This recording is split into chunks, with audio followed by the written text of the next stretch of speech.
Good morning 12th class. बच्चों, पिछले video में हमने बात करी थी, जिसकी बात करी थी बीजांड के डेवलपमेंट की बात करी थी। ठीक है, तो आज हम बात करेंगे कि जो एम्ब्रियोजेनेसिस है, यानी कि जो भ्रूण का जो निर्माण होता है, यानी कि निषेचन पश्च घटनाएं क्या होती हैं और वो कैसे आगे को बढ़ती हैं। ठीक है, तो पिछले वीडियो में हमने यहाँ पे जैसा आप चित्र देख रहे हो कि क्या पढ़ा था, ये क्या था, एक अंडाशय के अंदर बीजांड का चित्र है और इसके क्या है, अलग अलग क्या थे, आकार था, देखा था आपने। ऊपर की ओर क्या था, जैसे अगर इस तरीके से ऊपर की ओर ये 3 क्या थी, प्रतिमुख कोशिकाएं थी। ठीक है, और नीचे की ओर ये 3 क्या थी, सहायक कोशिकाएं थी, और बीच में क्या था, ध्रुवीय केंद्रक 2n था। ठीक हो गया। अब हमने क्या किया है कि जो निषेचन की क्रिया थी वो कैसे होगी आगे। ठीक है, निषेचन पश्च घटना है। ठीक है, निषेचन पश्च घटना में क्या हो रहा है कि निषेचन का मतलब क्या होता है कि जो हमने निषेचन पूर्व घटनाएं पढ़ी थी, हमने वहाँ पे क्या बनाए थे, n बनाया था। ठीक है, फिर अंडाणु ने n बनाया और दोनों जब मिलेंगे तो ही क्या होगा, 2n बनेगा। यानी कि ये क्रिया क्या कहलाती है, निषेचन, यानी कि युग्मनज। ठीक है, भ्रूण को क्या हम बोलते हैं, युग्मनज, या उसको क्या बोलते हैं, हम भ्रूण बोलते हैं। तो ठीक है, यही डेवलपमेंट कैसे हो रहा है, यानी कि भ्रूणोद्भव या कह सकते हैं एम्ब्रियोजेनेसिस कैसे होगा, उसको आज हम देखेंगे। ठीक है, फिर लास्ट मैंने आपको एक टर्म यहाँ पे क्लियर किया था कि क्या, एक तो होता है हमारा भ्रूण कोश। ठीक है, पहले देख लीजिए भ्रूण कोश। भ्रूण कोश क्या होता है बच्चों, कि जो आप बीजांड के अंदर ध्रुवीय केंद्रक ने क्या बनाई थी, 2n संरचना बनाई थी, वो क्या है आपका भ्रूण कोश है। ठीक हो गया। अब दूसरा क्या है, एक टर्म है आपका भ्रूण पोष। क्या है, भ्रूण पोष। पहला टर्म क्या बोला मैंने, भ्रूण कोश, जो क्या है ध्रुवीय केंद्रकों ने क्या करा था, फर्टिलाइज्ड करके 2n बनाया था, वो क्या हो गया आपका भ्रूण कोश। ठीक है, और दूसरा क्या है, भ्रूण पोष। अब आज जो हम बात करेंगे वो क्या है, भ्रूण पोष, यानी कि निषेच, ये जो 2n था इसमें क्या करा, एक परागकण ने और इंट्री कर ली, यानी कि फर्टिलाइज्ड करके इसको क्या बना दिया, 3n बना दिया। ठीक है, यानी कि जो भ्रूण पोष होता है वो क्या होता है, 3n होता है, और ये क्या है, एक न्यूट्रेटिव ऊतक है, यानी कि भोजन प्रदान करने वाला ऊतक है, जो कि बढ़ रहे भ्रूण को क्या करेगा, भोजन प्रदान करेगा। ठीक है, फिर से देख लेते हैं इसको।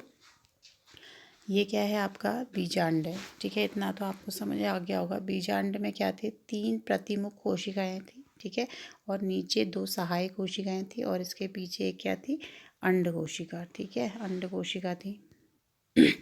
और क्या था, बीच में क्या था, 2n ध्रुवीय कोशिका थी। ठीक है, अब क्या हुआ कि हमने क्या कहा कि जब निषेचन की क्रिया के दौरान पराग ट्यूब आया। ठीक है, पराग ट्यूब के पास क्या है, 2 पोलन ग्रेन है। पहला उसने क्या करा, अंड कोशिका को निषेचित करा और यहाँ पे क्या बना दिया, 2n, और ये क्या हो गया हमारा, भ्रूण या युग्मनज। ठीक है, ये ही आगे जाके क्या बनाएगा, आपका बीज बनाएगा। और जो यहाँ पर कोई ये क्या है, 2n है, ये क्या था, भ्रूण कोश। ठीक है, अब दूसरा इसको फर्टिलाइज करेगा तो ये क्या हो गया, 2n से कितना n बन गया, ये 3n बन गया। ठीक है, तो ये जो 3n बना है हमारा, ये क्या हमारा भ्रूण पोष है। पोष मतलब पोषण देने वाला ऊतक। ठीक है, कोश का मतलब क्या था, जब वो 2n था तब उसे हम कोश कह रहे थे। ठीक है, अब भ्रूण पोष कह रहे हैं, पोष मतलब पोषण, यानी कि ये क्या बन गया आपका, 3n क्या बन गया, भ्रूण पोष बन गया। समझ गए इतना।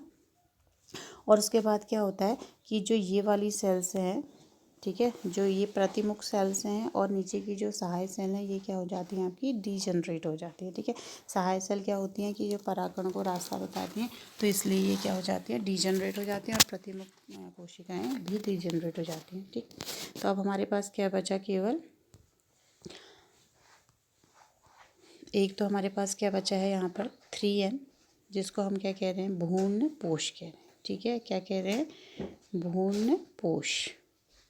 ठीक, ये टर्म आपको याद रखना पड़ेगा, भ्रूण पोष कह रहे हैं। ठीक, और दूसरा मैंने क्या कहा कि यहाँ पर क्या है हमारा, 2n है, जो कि जिसका नाम क्या है, भ्रूण है। ठीक है, 2 हैं, बीजांड काय के में फर्टिलाइजेशन के बाद 2 क्रियाएं क्या हुई हैं, आगे बढ़ी हैं। जो हमारी अंड कोशिका थी वो क्या है, 2n हो गई है, और वो भ्रूण है जो क्या करेगा, बीज का निर्माण करेगा। और ऊपर हमने क्या कहा कि जो 3n है ये क्या बन गई है, भ्रूणपोष हो गई है, जो कि इस भ्रूण को क्या देगी, पोषण देगी। क्या देगी बच्चों, पोषण देगी। ठीक है, इसीलिए इसका निर्माण हुआ। जो जब ये भ्रूण क्या होगा, धीरे धीरे डेवलप होगा, तो ये जो ये पहले डेवलप हो जाता है भ्रूणपोष, इस तरीके से ये क्या करेगा, पोषण देगा, और जब तभी भ्रूण डिसाइड करेगा कि मुझे आगे ग्रो करना है या नहीं करना है। ठीक है, तो कहने का मतलब क्या है कि अगर हम बीजांड के अंदर देखें तो क्या होता है, इस तरीके की संरचना होती है। ऊपर क्या होता है, 3n भ्रूणपोष होता है, जो क्या करता है, डिवाइड होकर क्या करता है, न्यूक्लियाई बनाता है। ठीक है, और नीचे क्या है आपका 2n है, कहाँ पर, बीजांड द्वार के पास। ठीक है, ये भ्रूण तभी ग्रो करेगा जब इसके लिए ऊपर क्या होगा, फूड अवेलेबल होगा। ठीक है, भ्रूणपोष का मतलब क्या था, पोषण देने वाला ऊतक। किसको पोषण देना है, उसने भ्रूण को पोषण देना है। ठीक है, तो क्या हो रहा है कि जब ये भ्रूणपोष क्या करेगा, अपने को डिवाइड करके बहुत सारा यहाँ पे भोजन बना देगा, उसके बाद ही भ्रूण क्या होगा, धीरे धीरे डेवलप होगा। अच्छा, आपने नारियल में देखा होगा, ठीक है, कोकोनट में आपने देखा होगा कि जो हम उसका क्या पीते हैं, पानी पीते हैं ना, जैसे ये नारियल है, इसके अंदर क्या होता है, पानी भरा होता है। ठीक है, बाद में तो वो गोले के रूप में जो वाइट हिस्सा होता है वो भी क्या है, भ्रूणपोष है। तो जब हम शुरू में क्या करते हैं, हरा नारियल होता है, जब हम उसको मंदिर में चढ़ाते हैं तो तोड़ते पानी निकलता है ना, तो वो क्या है, एक्चुअली हमारा क्या है, भ्रूणपोष है। क्या है बच्चों, भ्रूणपोष है। ठीक है, तो इसका मतलब हम कह सकते हैं कि जो कच्चे नारियल का पानी है वो क्या है, मुक्त केंद्रकीय भ्रूणपोष है, जिसमें हजारों न्यूक्लियकों का क्या होता है, वो बना होता है। और जैसे जैसे वो धीरे धीरे सूखता है तो फिर वो जो गोले में जो वाइटिश पोर्शन होता है वो उसके रूप में रहता है। ठीक है, और जब कभी नारियल क्या करेगा, ग्रो करेगा, तो उसको बढ़ने में क्या करेगा, वो हेल्प करेगा। ठीक है, तो लेकिन यहाँ पर क्या हो रहा है कि जो अंदर हमारा भ्रूण है अभी उसको क्या कर रहा है, बढ़ने के लिए हेल्प कर रहा है। ठीक हो गया, समझ गए इतना। आगे देखते हैं, जैसा कि आप चित्र में देख रहे हैं। ठीक है, कि पहला क्या है, बीजांड है, ये वाला हिस्सा हमारा क्या है, बीजांड का अंदर का हिस्सा है। इसमें क्या हो रहा है कि सहायक कोशिकाएं भी डीजनरेट हो गई हैं, होने वाली हैं, और ऊपर प्रतिमुख कोशिकाएं भी डीजनरेट हो गई हैं। नीचे क्या बना है हमारा, 2n युग्मनज बना है यहाँ पर को, और ऊपर क्या बन गया है, ये 3n भ्रूणपोष बन गया है। ठीक है, अब इसमें केवल 5 सेल ही रह गई हैं। ठीक है, 5 सेल ही रह गई हैं, और जो बाकी रेस्ट सेल थी वो क्या हो गई, हमारी डीजनरेट हो गई। ठीक है, आगे देखते हैं, जब इसके डेवलपमेंट की क्रिया है क्या है, जो मैंने यहाँ पे बोला था कि जो बीजांड द्वार के पास 2n है, जो कि भ्रूण बना है, वो क्या करेगा, आप क्या करेगा, डिवाइड करेगा। ठीक है, कैसा डिवीज़न होगा, उसमें समसूत्री विभाजन होगा। ठीक है, अब क्योंकि ये कई कोशिका बन गई है तो इसलिए हमेशा इसमें क्या होगा, समसूत्री विभाजन होगा। ठीक है, और जनन कोशिकाओं में क्या होता है, अर्धसूत्री विभाजन होता है। ठीक, तो यहाँ पर क्या हो रहा है, कायिक कोशिका ने क्या करा, 2 सेल बनाए। ठीक है, उसके बाद ये 4 सेल बनाएगी इस तरीके से, और धीरे धीरे इसका जो आकार है वो क्या होगा, अलग अलग तरीके का हो जाएगा। जैसे आप लिखा है गोलाकार आकार, हृदयाकार आकार, और ये लास्ट में क्या है इसका, हॉर्सशू, यानी कि इसको हम क्या कहते हैं कि अभी ये जो एम्ब्रियो है वो मैच्योर हो गया। ठीक है, किसके अंदर, इस बीजांड के अंदर।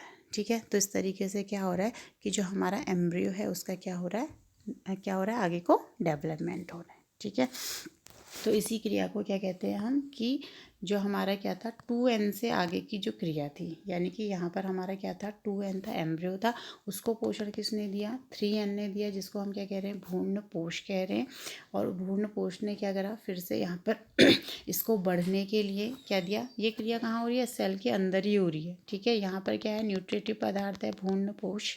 ठीक है, और ये क्या है, हमारा भ्रूण है, ये इसमें क्या हो रहा है, अब धीरे धीरे डिवीज़न हो रहा है और आगे की ओर क्या कर रहा है, अपने को डेवलप कर रहा है। तो युग्मनज हो गया, ये युग्मनज समझ गए होंगे, 2n भ्रूण है जो बीज बनाएगा, फिर उसमें क्या होगा, दूसरा सेल डिवीजन हो रहा है, समसूत्री विभाजन, और फिर ये कैसे बना रहा है, इस तरीके की रचना बना रहा है जिसको हम गोलाकार भ्रूण कह रहे हैं। फिर ये क्या करता है, हृदय के आकार का दिखाई देने लगता है।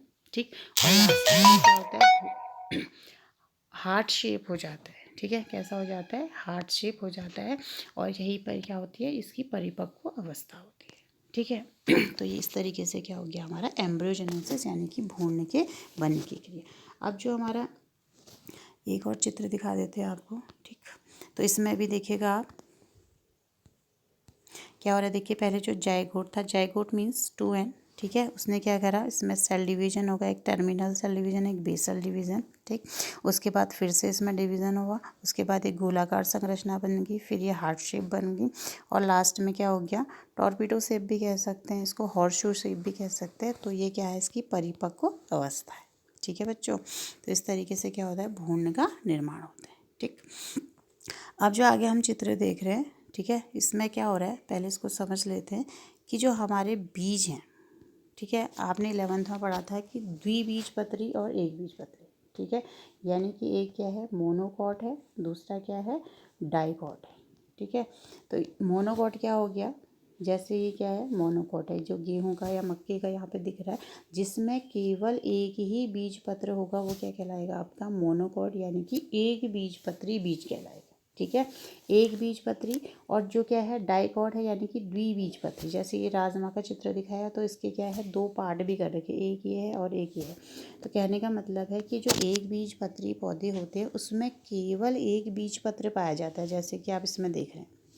और जो डाइकॉट होते हैं, अगर हम उनको तोड़ें या भिगा दें, तो वो क्या हो जाएगा, हमारे दो भागों में क्या हो जाता है, बढ़ जाता है। ठीक है, तो ये क्या हो गया आपका डाइकॉट। अब क्या हो रहा है, जो एम्ब्रियोजेनेसिस की क्रिया हो रही है, यानी कि भ्रूण के विकास की जो क्रिया हो रही है, वो दोनों में क्या होती है, प्रारंभिक अवस्था में तो क्या होती है, सेम होती है, लेकिन जैसे जैसे एम्ब्रियो क्या हो रहा है, बढ़ रहा है, तो उसमें क्या हो जाती है, विभिन्नताएं आने लगती हैं। तो वो विभिन्नताएं क्या है कि जो अगर मोनोकोट प्लांट होगा, तो उसमें क्या होगा, एक ही बीजपत्र बनेगा। ठीक है, एक ही बीजपत्र बनेगा। और जो दूसरा है डाइकॉट, उसमें क्या बनेगा, दो बीजपत्र बनेगा। ठीक है, नेक्स्ट देखते हैं। अब इसमें आपका एक पीछे प्रश्न है कि बीजपत्रोपरिक, ठीक है, बीजपत्रोपरिक, यहाँ पे लिखा हुआ है, दिखाती हूँ आपको, बीजपत्रोपरिक और इसमें बीजपत्राधार में आपको अंतर स्पष्ट करना है। ठीक है, तो इसको हम समझेंगे पहले कि ये आखिर होता है क्या। ठीक, तो बीजपत्रोपरिक क्या है, देखो बच्चों, ये जो संरचना है, ये क्या है, आपके एनसीईआरटी की बुक में भी उसको देख लेना। इस तरीके से जो हमारा लास्ट भ्रूण का क्या हुआ था, विकास हुआ था, यानी कि हॉर्सू शेप, या हम कह सकते हैं टॉर्पीडो शेप, तो वो इस तरीके का था। अब इसमें क्या हो रहा है, देखिए नीचे ये एक क्योंकि ये डाइकॉट है, ठीक है, तो इसलिए इसमें दो बीज क्या है, बीजपत्र हैं। डाइकॉट में क्या होता है, एक बीजपत्री मतलब एक बीजपत्र, डाइकॉट मतलब दो बीजपत्र। ठीक है, तो ये जहाँ पर दो बीजपत्र होने वाले हैं, जहाँ पर से नीचे से सिंगल बॉडी है और यहाँ पर से क्या हो रहा है, इसमें दो अलग अलग बीजपत्र बन रहे हैं। ठीक, तो क्या हो रहा है कि जो ये वाला हिस्सा है, इसका जो ये वाला हिस्सा है, ये क्या कहलाता है, आपका बीजपत्रोपरिक। यहाँ पे लिखा भी है मैंने, बीजपत्रोपरिक, या इसको बोलते हैं इंग्लिश में एपिकोटाइल। ठीक है, कहाँ पर को, कि जहाँ पर से क्या हो रहा है, बीजपत्र दो भागों में बट रहे हैं, उस स्टेज को हम क्या कहते हैं, बीजपत्रोपरिक कहते हैं, या उसको क्या बोलेंगे हम, एपिकोटाइल बोलेंगे। ठीक है, जो क्या करेगा, प्रांकुर का निर्माण करेगा, प्यूमेला का निर्माण करेगा, जिससे कि आगे क्या होगा, जो बीज है उसको में क्या निकलेंगे, पत्तियां या अन्य चीज़ें, सूट टिप को मतलब वो बनाएगा। ठीक है, तो बीज पत्रोपरिक क्या होता है, जहाँ पर से ये जो हमारे बीज पत्र हैं क्या हो रहे हैं, दो डिवाइड हो रहे हैं, उसके सिरे को हम क्या कहते हैं, भ्रूणीय अक्ष कहते हैं, और वहाँ पर बीज पत्रोपरिक लगा रहता है, यही प्रांकुर बनाता है, यानी कि सूट टिप को, पत्तियों वाले जो भाग है मिट्टी के ऊपर वाले भाग को क्या करेगा, जर्मिनेट करेगा। दूसरा क्या है कि दूसरा जो होता है बीज पत्राधार। ठीक है, इसमें अंतर पूछा गया है आपसे एनसीईआरटी में। तो बीज पत्र आधार क्या हो गया कि जो हमारा बीज पत्र है, जो डिवाइड हिस्सा नहीं है, हमारे नीचे का जो डिवाइड हिस्सा नहीं है, उसको क्या बोलते हैं, बीज पत्राधार बोलते हैं। ठीक है, और ये क्या करता है कि बीज पत्रों के तो नीचे है, ये तो क्या हो गया, हमारे बीज पत्र दो हो गए, यहाँ पर बीज पत्रों पर एक था, जो उसका रेस्ट पोर्शन है उसको हम क्या बोलेंगे, बीज पत्राधार बोलेंगे। और बीज पत्राधार का मुख्य काम क्या होता है कि वो मूलांकुर का निर्माण करता है। मूलांकुर मतलब कि जिससे जड़ बनेगी, या मिट्टी के जो नीचे वाले जो हिस्से होते हैं वो बनेंगे, और इसके सबसे नीचे क्या है, मूल वो है, यानी कि ये आपने 11th में भी पढ़ा है कि जो जड़ की संरचना को मतलब क्या करता है, कवर्ड करता है। ठीक है, तो उसमें क्या हो गया, रूट टिप पाई जाएगी। ठीक है बच्चों, तो ये दोनों क्या है, इंपॉर्टेंट है, फिर से देख लीजिए इसको। मैंने क्या कहा कि हम यहाँ पर क्या बात कर रहे हैं, एक तो बात कर रहे हैं बीज पत्रोपरिक। ठीक है, यहाँ पे लिखा हुआ है मैंने बीज पत्रोपरिक। दूसरा क्या कर रहे हैं, बीज पत्राधार। ठीक है, दोनों में डिफरेंस पूछा गया है। तो बीज पत्रोपरिक क्या होता है कि जो डाइकॉट प्लांट होता है, जैसे चित्र में ये प्लांट जो है ये क्या है आपका डाइकॉट प्लांट है, ठीक है। तो इसमें क्या हो रहा है कि जो ये वाली बॉडी है इसकी, ठीक, यहाँ पर क्या हो गया, जहाँ पर से दो हिस्से, दो बीज पत्र निकले हुए हैं उसको हम बोलते हैं भूमि अक्ष बोलते हैं, और वहीं पर क्यों क्या होता है बीज पत्रोपरिक होता है। और बीज पत्रोपरिक का कार्य क्या होता है, सूट टिप को प्रोड्यूस करना, यानी कि प्रांकुर वाले भाग को बनाना जिससे कि पत्तियाँ और अन्य चीज़ें बनेंगी, वो क्या हो गया आपका बीज पत्रोपरिक।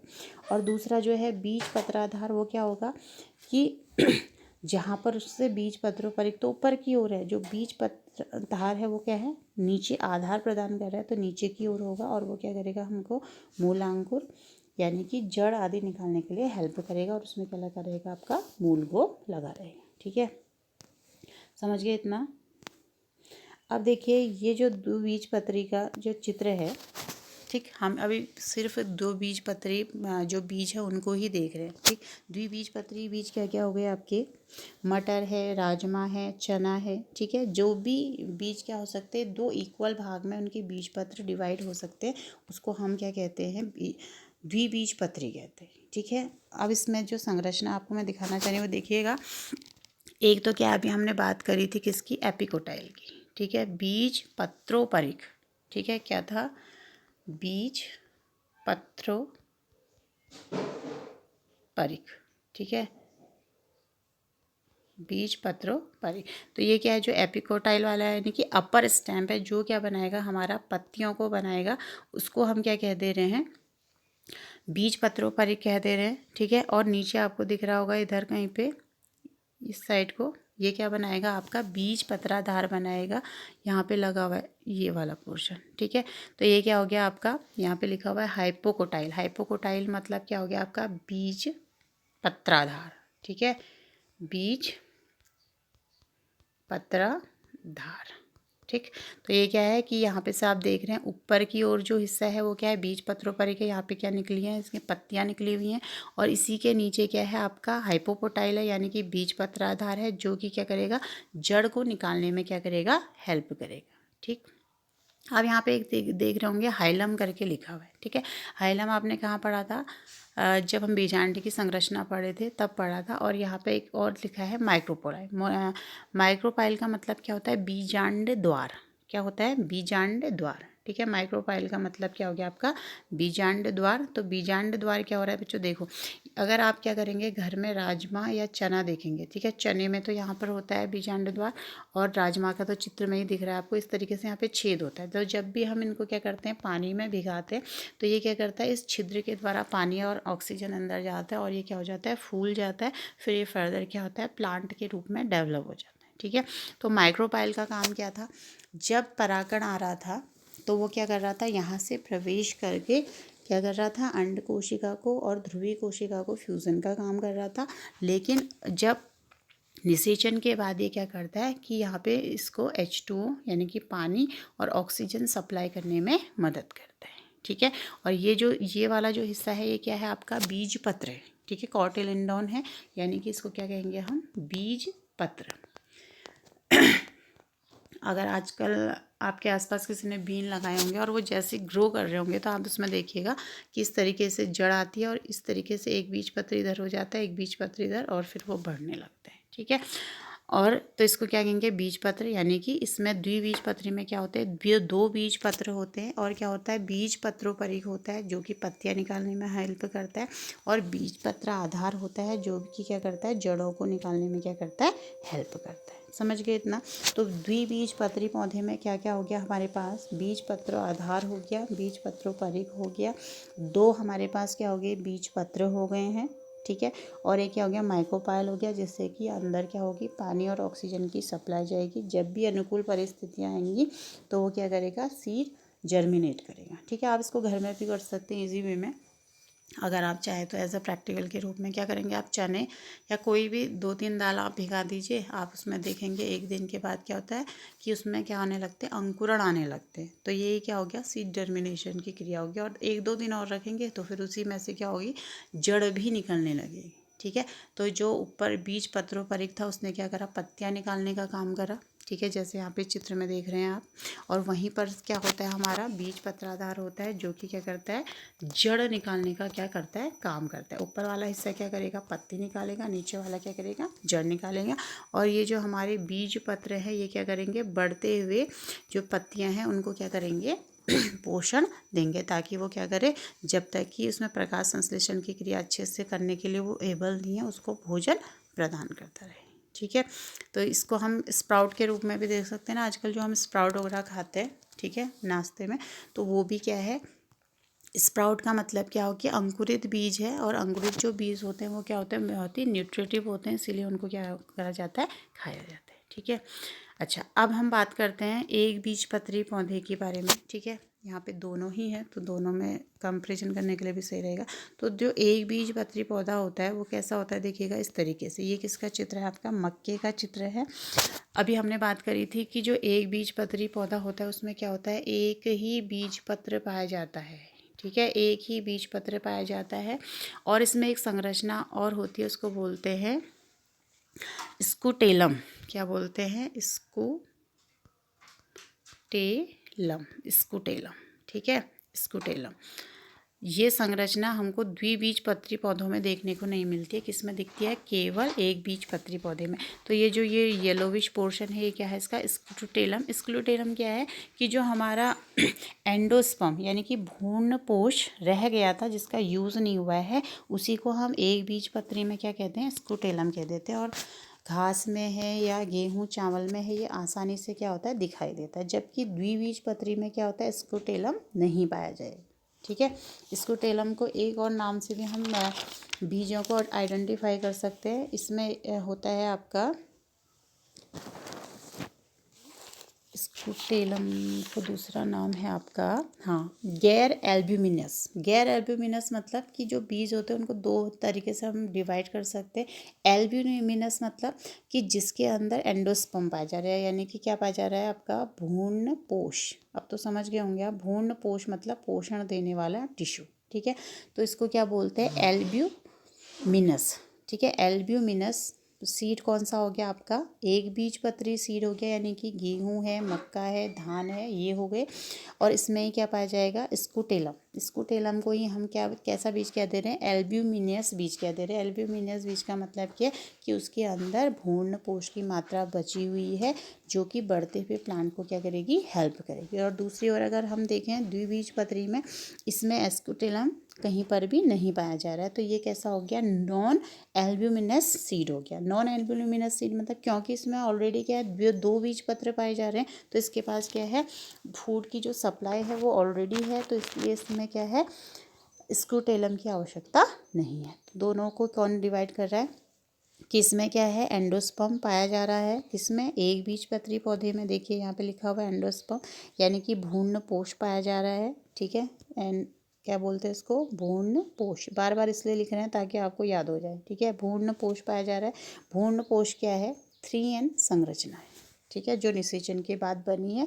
और एक ऐसा ऊतक होता है, भोजन प्रदान करने वाला ऊतक होता है। ठीक है, तो एक बीजपत्री में ये पाया जाता है, जबकि द्विबीजपत्री में भ्रूणपोष नहीं रहता है। पहले ही उसका यूटिलाइजेशन हो जाता है बीज बनने के दौरान, तो इसमें नहीं पाया जाएगा। और इसमें क्या है, एक बीजपत्री में एक बीजपत्र पाया जाएगा, जबकि इसमें दो बीजपत्र पाया जाएगा। ठीक है, और बाकी संरचनाएं तो इसमें क्या होती है, ठीक ही होती है। जैसे इसमें था बीज पत्राधार, तो इसमें भी होगा, वो प्यूमिला बनाएगा।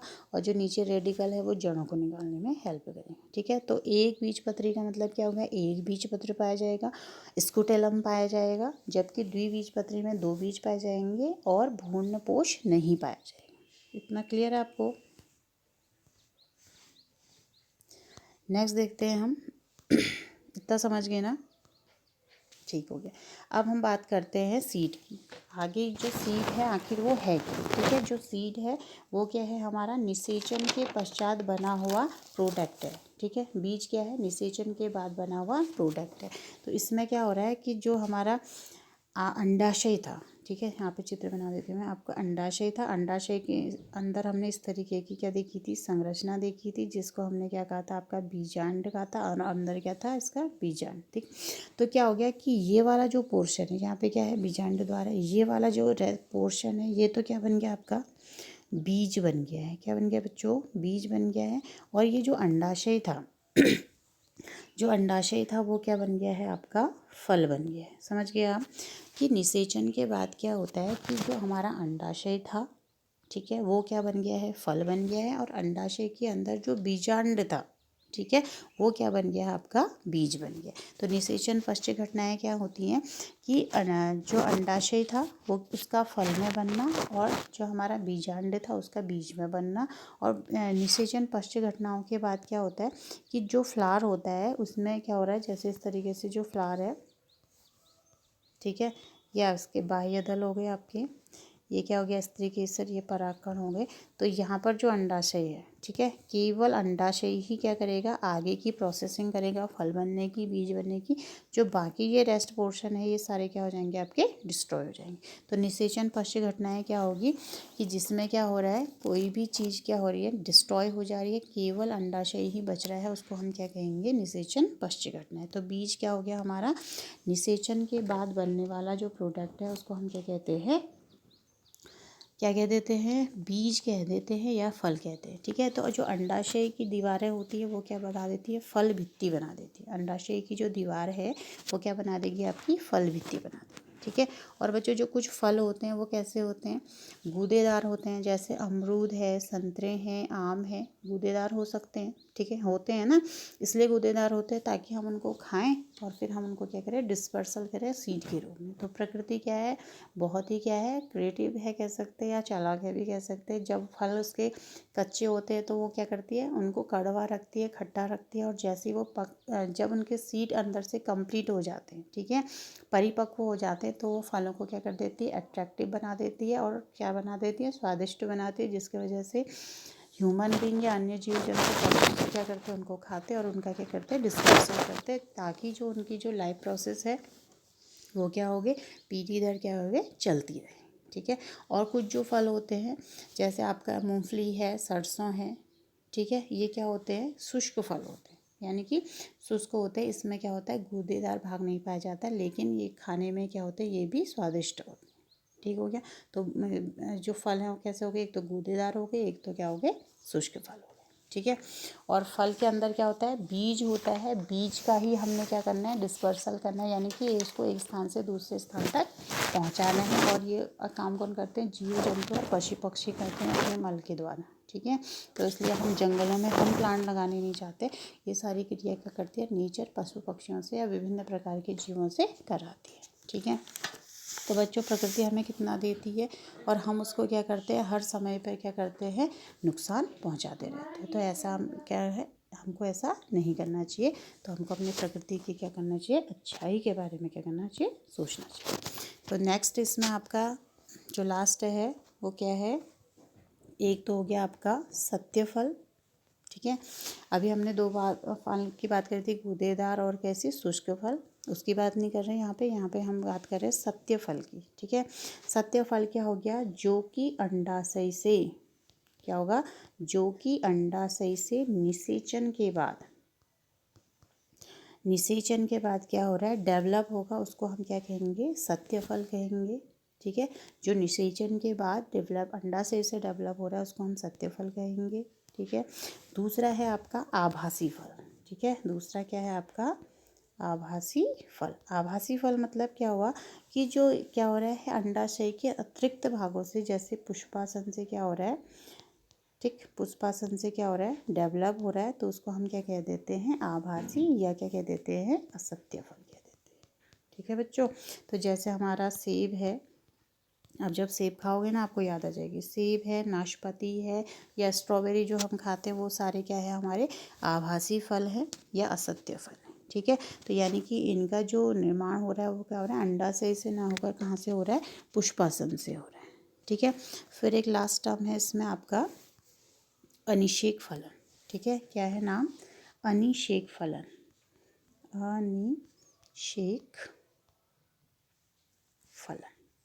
ठीक है, अनिषेक फलन का मतलब क्या होता है कि बिना निषेचन के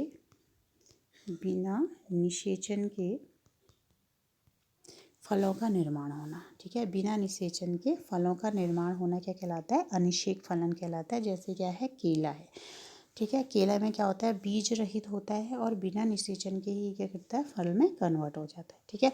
लेकिन आजकल क्या हो रहा है कि कुछ जो हार्मोन हो रहे हैं उनके द्वारा हम अंगूर को भी क्या कर सकते हैं, सीडलेस कर सकते हैं, अन्य फलों को भी सीडलेस कर सकते हैं। तो ये क्या है, हमारा हार्मोनों के द्वारा हम इसको क्या कर सकते हैं, इस तरीके से बना सकते हैं। लेकिन ये नेचर में क्या है, केले के रूप में या थोड़ा अन्य फलों के रूप में क्या है, पहले से ही विद्यमान है।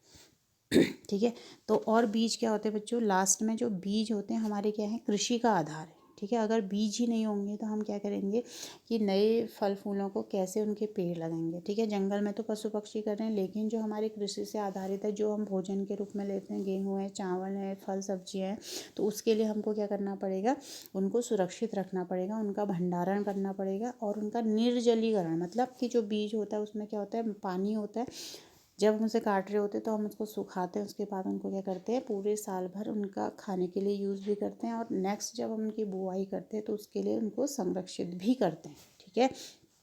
तो इस पीरियड को क्या कहते हैं, डोमिनेंसी फेज कहते हैं, यानी कि प्रसुप्ति अवस्था। जिस वक्त बीज क्या है, छुपा हुआ है, अंकुरित करने की क्षमता उसकी क्या हो गई है, बहुत ज़्यादा कम हो गई है, उपापचय क्रियाएं उसकी कम हो गई हैं, वो प्रसुप्ति अवस्था कहलाता है।